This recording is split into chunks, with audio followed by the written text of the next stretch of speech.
It's Wednesday, June 15th, and you're watching CT Pulse on the HAN network. I'm Kate Czaplinski. Josh Fisher is on vacation this week, but we're charging along and we have a lot to talk about.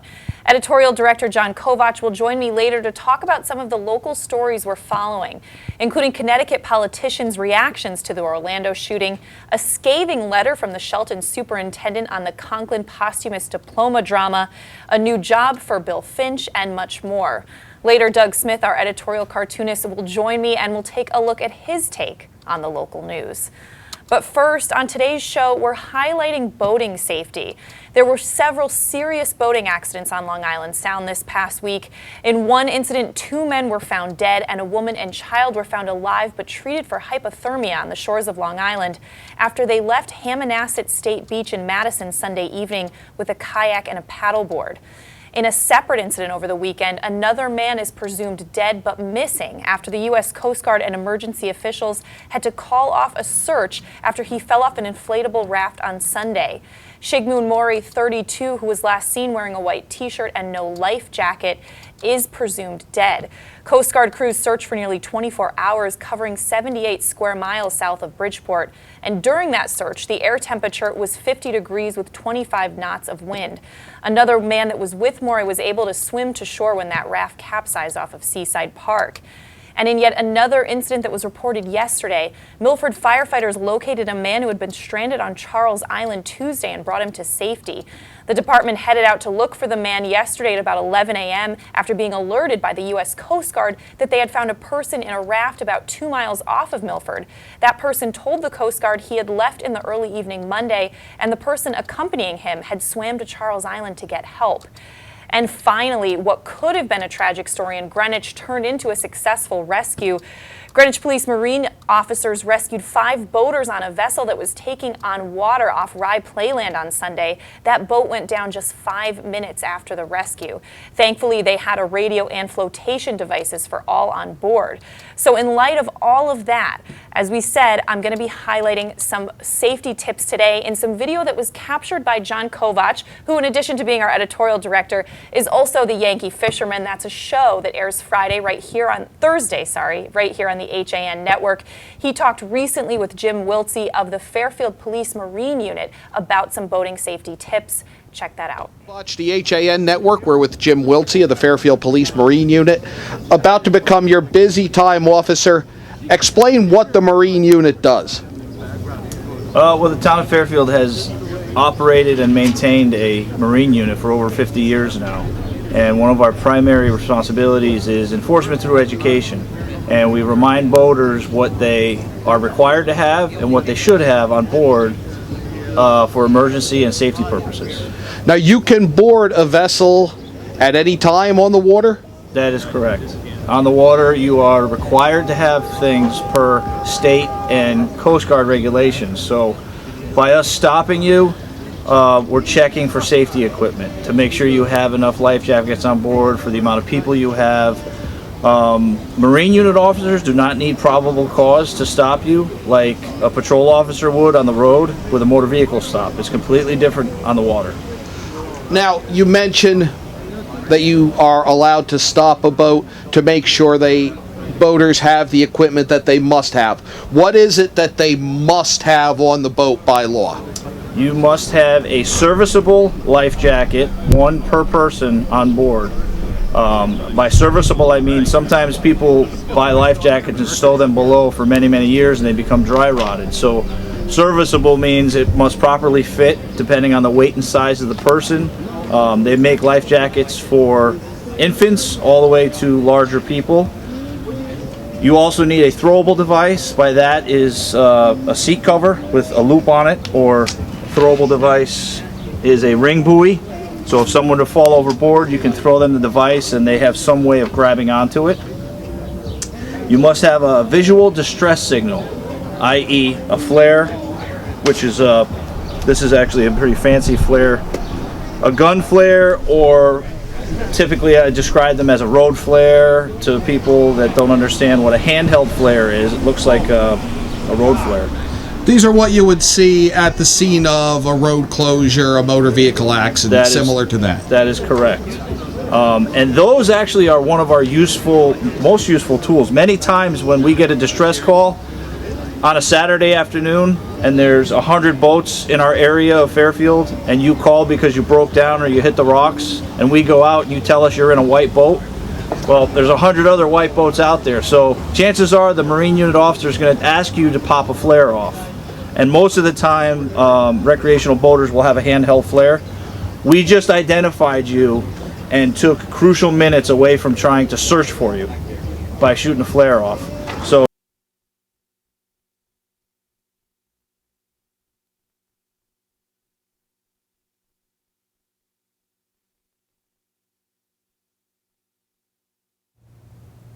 A little bit of a technical glitch there that we're working out. But again, that video was captured by John Kovach. He hosts Yankee Fisherman on Thursdays at 1 o'clock, and he was recently talking about boating safety, did some great interviews. And we just want to highlight that in light of all these terrible accidents in the past few days, whether you're a boater, a kayaker, or you have an inflatable raft, or even if you're just joining someone on one of those, to make sure to check for some of these safety devices. We're going to throw it back to that video right now. the other requirements are an audible device.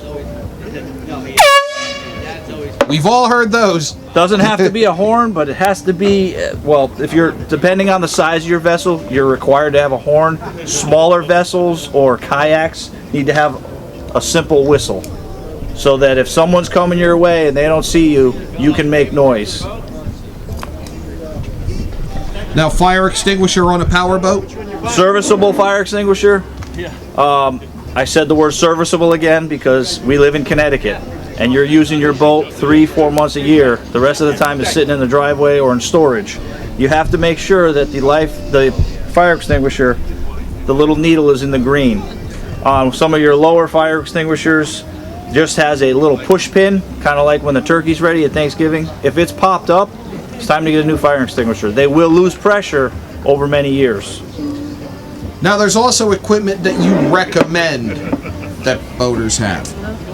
Everyone relies on these. Everyone's faces are glued to these. But when you get out in the middle of the sound, these are not reliable. Out in the middle of the sound, you have Connecticut cell phone signals and New York cell phone signals fighting for each other. And those cell phone signals go to the nearest tower. Correct. So you could have your distress call out of Fairfield go to Long Island. If you're out far enough off of Fairfield waters, 3 nautical miles off our lighthouse, and you call 911, there could be a chance that a Long Island cell phone tower picks that up. Now you're getting hooked into Long Island emergency dispatchers. Then Long Island has to call Connecticut and figure out where you are and try. You can get a handheld VHF for under $100 at a marine supply store. They last a long time, they're waterproof, and you call on channel 16, the Coast Guard's going to hear it, Marine units are going to hear it, Fire Department's going to hear it, New York is going to hear it. These are a lot more reliable than your cell phone. So for under $100, these are good to have on board. So really, while it's extensive and it covers all the bases, it's really not all that much that you're forced to carry. No, absolutely not. We recommend these to all of our boaters. You know, these cell phones, the battery dies, you don't always have a signal. So these are this is your backup. If you have to call for help and this doesn't work, that'll work. Jim Wiltsey, thanks for explaining boating safety and what the Marine units does. You're welcome. Again, that was some great advice from Fairfield Officer Jim Wiltsey. We now have another clip we want to play. Carl Cook, who's a boating instructor with the Department of Energy and Environmental Protection, he talks about some of the state regulations, particularly involving a boat that might be pulling a tube. A couple years ago, we saw a terrible accident in Greenwich involving such a thing, and there are new laws in place. Check out the video. Kovach with the HAN Network. We're with Carl Cook. He's a boating instructor with the Connecticut Department of Energy and Environmental Protection. Carl, what are the state regulations that boaters need to know? Well, the big thing right now is the safe water skiing endorsement that is required. You do need a safe boating certificate or a personal watercraft certificate to operate a boat in Connecticut, or a personal watercraft. But we're trying to make people aware of the new water skiing endorsement requirement, which is part of the course this year, and it does give you some good information about being able to pull water skiers, tubers, wakeboarders, anything where you're towing someone behind the boat. We want to make people aware that there is a big safety concern here, and that just awareness is a big thing to be able to safely pull a water skier or a tuber. The danger there is the tube or the water skier swinging around. Yes, when a boat pulls a tube, the person on the tube has no control whatsoever. The boat controls the tube, and of course, if the boat operator needs to pay attention to, how they're operating the vessel, so that when the tube does swing around, they don't put the person in danger. They are required to have an observer, at least 12 years of age, sitting facing the person being pulled, and they relay the information to the operator as to speed and things like that, that the skier uses hand signals with. And we're just trying, like I said, we're trying to make people aware that, to be safe when they're out there. And I want All right, some great information in that video, and some more information that Milford Mirror posted yesterday from a fire official in Milford, who also suggests that anyone going out on the water give a float plan to someone on shore. A float plan would give the details of the time you're leaving and when you expect to return. It would also include your destination and the route you intend to take, and of course proper equipment, as we talked about earlier with Officer Jim Wiltsey: a waterproof light, a marine radio or cell phone, a personal flotation device, and sounding device. And of course, always checking the weather before leaving. Again, we just want to wish everyone safety out on the water. We are going to step out for a break, and when we come back, John Kovach is going to join me. We're going to talk about some of the big stories that we're following this week on CT Pulse after this. Connecticut is coming back to hometown banking, to a partner that makes small businesses feel big, where community comes first, where you get the know-how only neighbors can deliver, where saving time is important too. It's time to expect more. It's time to bank well, bank smart, bank local, bank well. With the 24-month Bank Well Smart CD, you can earn 1.35% APY and raise your rate and add to your CD. Have a sports injury or a slip and fall that needs immediate care? Coastal Ortho Express Urgent Care gives you direct access to an orthopedic specialist fast, without an appointment. Biking, golf, tennis, soccer, whatever the sports injury is, sprain or fracture, Coastal Ortho Express can help. Coastal Ortho Express Urgent Care, open Monday through Saturday, now in 2 locations: the iPark building at 761 Main Avenue in Norwalk and 36 Old Kings Highway South in Darien. Or go to coastalorthoexpress.com, like them on Facebook. Alberto Londano Professional Painting, Wallpapering, and Carpentry has been serving Fairfield County for over 20 years. Based in Norwalk, Alberto takes pride in his work by offering you only the best quality service and products. Call Alberto today to get a free estimate and be one step closer to a new and exciting home makeover. 203-866-9635.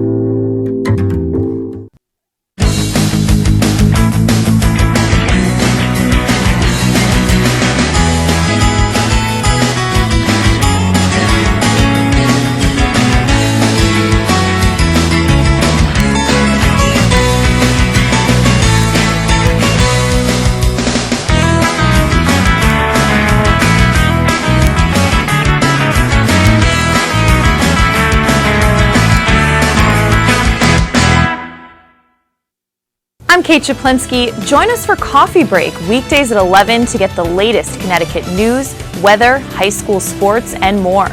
News doesn't get any more local than on Coffee Break on the HAN Network. We're back on this week's edition of CT Pulse on the HAN Network. I'm Kate Czaplinski. There is no Josh Fisher this week, but I am happy to welcome Editorial Director John Kovach. used to host a little show called Behind the News with me. And it's like a reunion. It's like a reunion. We Put used the to do band back just together. this. We're talking about some local news stories that are really grabbing our attention this week, John, and not much more so than the horrible shooting in Orlando and what the local reaction has been to that. It really has grabbed the nation and really unfolding as we talk right now in Washington. Senator Chris Murphy, Senator Richard Blumenthal have basically taken over the Senate floor and say they're going to stay on the podium basically filibustering until there's a meaningful discussion of gun control. Wow, that's just happening right now. That is right now as we speak. And Senator Chris Murphy came out very early right after the shooting. I know it was a statement we posted online basically saying that Congress had become complicit in these kinds of shootings for not creating any policy. I know we posted his statement early on. Yeah, you know what side of the aisle, what side of the argument he's going to come down. I think there needs to be a discussion. I think there needs to be some give on both sides. And I think we can get to something meaningful because I don't know I can't for the life of me determine why anybody would need one of these assault rifles. Yeah. And I do want to talk about Congressman Jim Himes, who represents District 4. He has come out pretty strongly. And in fact, it started on Twitter, and he just recently spoke on the House floor. But let's put up some of his tweets. He writes, "The moments of silence in the House have become an abomination. God will ask you, how did you keep my children safe? Silence." And another one that he sent out just the other day shows prayer crossed out, and it says policy change for Orlando. And he said, "I will not attend one more moment of silence on the floor. Our silence does not honor the victims. It mocks them." Now, I've kind of been watching his Twitter wars online. Of course, you have people who are very against any kind of gun regulations coming forward and criticizing him for not wanting to pray. Here's my argument. I respect the heck out of him for coming out so strongly on something, and he's elected to make policy, not pray. So I don't think there's a problem with that, but I understand people being irked by him and coming out in such a strong position, but I have to say I respect it. But I know we're all on different sides of this. There is a sanctity to a moment of silence, and I think people are seeing this as possibly somehow being disrespectful to that. I think he's trying to put attention to it. I think what we really need, and we need it on so many issues in the country, and maybe none more so than this, is to find that middle ground. I am a Second Amendment supporter. Let me say that right here. I support the Second Amendment. I've fired guns. I've hunted. But I don't need some of these things that the general public can buy that until about 22 years ago were banned, and then the ban expired. So they were banned once before. The whole thing, even more so, I mean, the other part of this too is the fact that people who are on a no-fly list in this country can still legally purchase guns. That was the most troubling thing to me, is how much can the FBI watch you and you can still run in. Yes, you can't act until there is some commission or attempt to commit a crime. You don't need to let somebody kill people. Right. And please, the great thing of this country is we don't arrest people for, suspecting them of something. There has to be evidence. But it is interesting to note, public opinion polls conducted by Quinnipiac University show from February 2013 through November 2015, support for background checks for anyone who wants to buy a gun has remained consistently high. That poll showing 93% of Americans support background checks, and many support adding new additions to that as someone also on a no-fly list or in that as well. So if there is that much support, why is the NRA that strong? Is the stronghold that ridiculous? I saw Donald Trump tweet that he was meeting with the NRA today to talk about these things. I think there is that strength, and I think there is that core that fears that any crack in it, any crack in the Second Amendment is going to lead to confiscation. And what they really want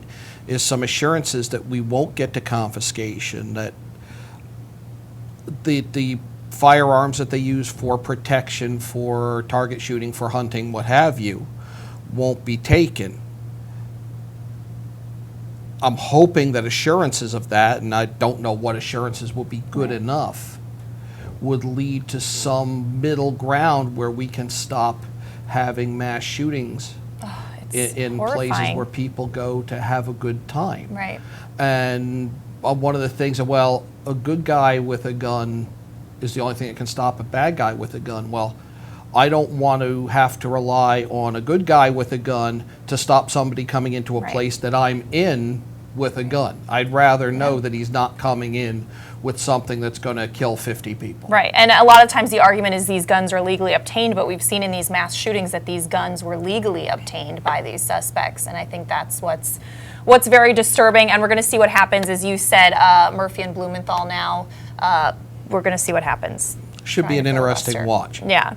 We're going to switch to a different story, one that we've talked about here on CT Pulse and on Coffee Break. It became a big issue, and that's the Eddie Conklin posthumous diploma drama that started. The family wanted that diploma to be awarded to their son who died in a car crash on Bridgeport Avenue back in February. They wanted that awarded at graduation. The school was happy to award the diploma, but they didn't want to do it at graduation. A petition was started, some nastiness online, a lot happened, but at the end of the day, the Board of Education reversed its decision and they did award that diploma to Eddie Conklin. And I know Herald editor Aaron Berkowitz talked to the parents of Eddie Conklin, and I know his mother, for example, said she finally received the closure that she had been searching for since the crash. We want to just play that video right now. It was wonderful to hear it. We're waiting, because we were told it followed right after a couple of his friends, and we heard their names, and then we're waiting, and we didn't hear it, and finally his name got called. It was excitement. I wish he was walking across it. Very emotional right there, and obviously just a heartbreaking case. I mean, you lose someone so young, and I'm so happy that they were able to get that diploma awarded to their son. And I know there were a lot of cheers when his name was announced, and also the name of Christian Noge, who as a sophomore was shot and killed in an unsolved murder in Shelton. I didn't understand the opposition to giving the diploma at commencement. That said, I don't know that some of the tactics that were used to try to drive the argument were really a way to prove yourself right. It's really become, and it bothers me, instead of trying to take the high road and convince people that there is justification to your side, it's just get as angry and as obnoxious and as vindictive as you can and try to beat the other side down. And this is why we can't find common ground. Right.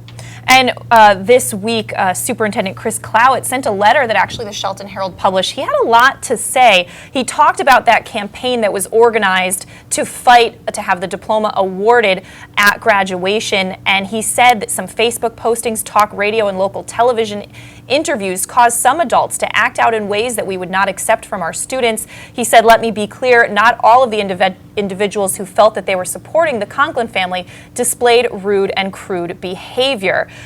He also went on to say that the board fully supported this outcome that ended up happening. It is a false narrative reflected in media more concerned with ratings and advertising revenue that somebody won and somebody lost. The death of a child results in no winners. Now, Josh, I did discuss this story with Josh and Aaron Berkowitz on CT Pulse in the past, and the Board of Education was really demonized. Mark Holden's phone number was given out on a radio show, which I just think is so inappropriate.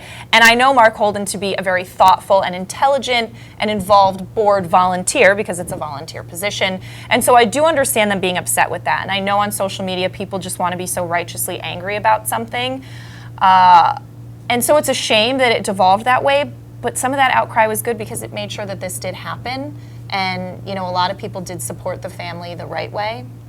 I see what you're saying, but it scares me a little bit because you're then saying we have to, I don't want to say we have to get to that level of discourse to drive any fundamental change. Right. No, I agree. I think it was inappropriate, the nastiness. Though the petition was nice. An online petition, that's great. It got thousands of signatures. Oh, the petition was a great idea. The love and support for the Conklin family who went through the unimaginable, that was one of the beautiful things that came out of it. That video that we just watched broke my heart because you can see the pain of them, and I can't imagine, and I know people who knew him. And it meant a lot to them, you could see in that It meant an video. awful lot. And then just any time you lose a child, a teenager, there's no words. There aren't. And you can read the full statement from Superintendent Chris Cloud at sheltonherald.com. It's an interesting read, kind of getting their perspective on this. And just to mention, Abby Anderson, who was a Trumbull High sophomore a couple years ago, she committed suicide at the age of 15. Monday will be the 2-year anniversary of her death. Her family's giving out scholarships to some of the Trumbull High grads. And just to kind of see the differences since this became a big story, Trumbull High School is honoring the memory of Abby and another young man who lost his life to cancer by laying memorial flowers on empty chairs in their absence. Worth noting, since this kind of became a big issue on whether or not to honor these students who had passed on. And I know Shelton High is now going to come up with a policy for the future. Well, that's what they do. Now, is Trumbull awarding diplomas? I do not believe they're awarding diplomas. I think they're just doing the empty chair with a rose. Because they weren't that close, whereas Eddie Conklin Right. was right on Right the cusp before of earning graduating. his diploma. Yeah. All right, sad story there, but a lot more at sheltonherald.com. Moving on to something else, the Connecticut Post had an interesting story. New York Governor Andrew Cuomo has nominated former Bridgeport Mayor Bill Finch to lead the New York State Thruway Authority and Canal Corp, a surprise choice for the high-profile post that had some of Finch's former rivals scratching their heads, according to the Connecticut Post. So. Came out of nowhere to Yeah, me. It yeah. really did.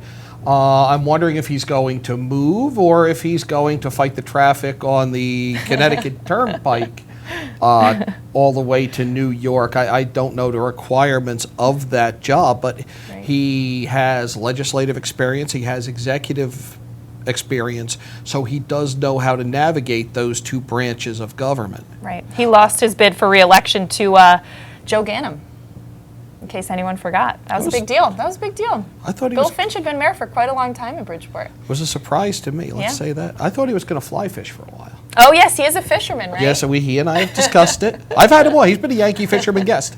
All right, John. And just one final thing. I know you were interested in this, but Sacred Heart University entered into an agreement to purchase 150 acres of land last year. University officials then suspended a proposed purchase in Easton of 29-acre South Park Avenue property for use as a natatorium and sports center. But now those plans are back on the table. And I know you found this story pretty interesting. There's a meeting Thursday night in Easton about this, and the plans are, and they've scaled it down. I believe it was a 600 to 800 seat natatorium that they've scaled down some. I'm waiting to see the official plans. I think what has people concerned, many of them, at least the people I know, you're probably not going to be able to protect all of the land.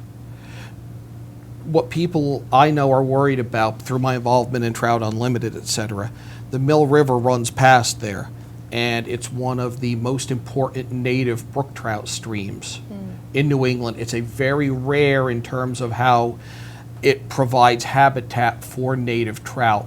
And the fear is that development could foul that stream and we could lose something that's been here for hundreds or thousands of years. And John, just want to mention before we take a break, thank you for all that boating safety video that you gave us, because we've just been seeing so many serious accidents on the Sound in these past few days. It was nonstop. That's from terrible. the one in Greenwich all the way through, and that they found 2 people on a raft after 2 days amazes me. I know, thank God. But we saw a couple people lost their lives leaving Hammonasset State Beach in a kayak and a paddleboard. So I just want to mention, I mean, it's so important to have a healthy understanding of Long Island Sound. It's the tides, all of that, and coming up with a plan and having the right equipment. It's very tricky. not a lake. Right. It has tides, it has currents, it has rivers, very large rivers flowing into it. The Housatonic, mouth of the Housatonic, where it meets the Sound, that's a very tricky navigation. And there's nothing to stop you from going really to a big box discount store, dropping a few $100s, getting a kayak, and take your life in your hands, and nobody can stop you. Right. And if having the right safety equipment is so important, as we saw in your videos. But John, thank you so much for joining me. Anytime. All right. We're going to take a break. And when I come back, I'm going to be joined by Doug Smith, our editorial cartoonist, to take a look at his take on the week's local news. Coming up after this. Walter Stewart's Market in New Canaan is your time-saving local shopping destination for the best of spring. Find many of your favorite products, from great specials on everyday items to the freshest organic produce, artisanal cheeses, and grass-fed steaks. Drop off your knives to be sharpened, grab a beautiful bouquet of spring flowers, and stop in next door for a wine tasting. Plus, their personable staff is always ready to lend a helping hand. So stop in to Walter Stewart's Market, 229 Elm Street today, or shop online at stewartsmarket.com.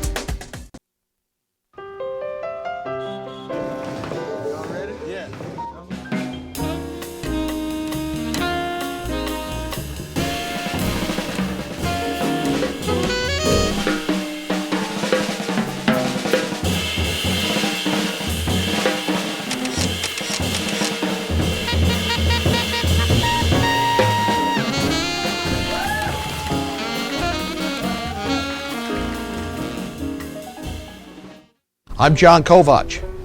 I'm a newspaper editor. I'm a high school football coach. I'm a television presenter. And I want you to love fishing as much as I do. Tune into Yankee Fisherman, Thursdays at 1 on the HAN network. It's like going to the tackle shop without leaving your office. Mosquitoes, ticks, gone. Guaranteed.